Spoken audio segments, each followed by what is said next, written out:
Inspirational athletes of this generation who has leveraged the power of sport to help move the world forward. Aaron Katursky, ABC News, New York.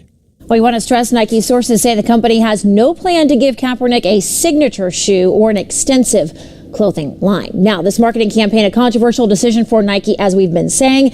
Rick Laney of Rick Laney Marketing joining us now here in the studio to kind of flesh all of this out for us. And Rick, we do know stocks down significantly since this ad was revealed just over the weekend. Does that surprise you?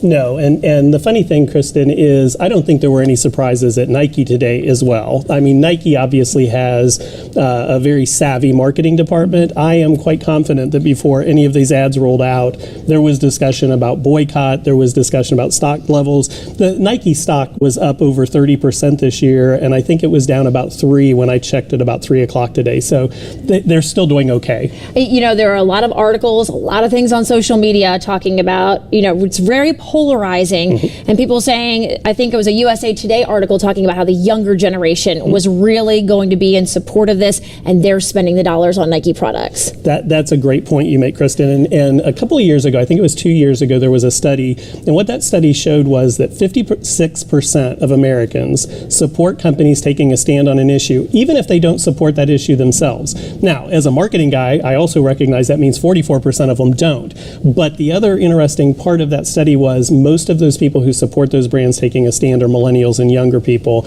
And so I definitely think it was a calculated move to appeal to that audience. Do you think the older generation, possibly, dare I say, our generation, might look at it and say, I just want my company to sell a product. I don't want to know what their political, personal views are? Because you're seeing a lot of companies taking stances like this lately. I absolutely think that the older generation thinks that way. And something odd happened around 2016, 2017, as the nation became more polarized.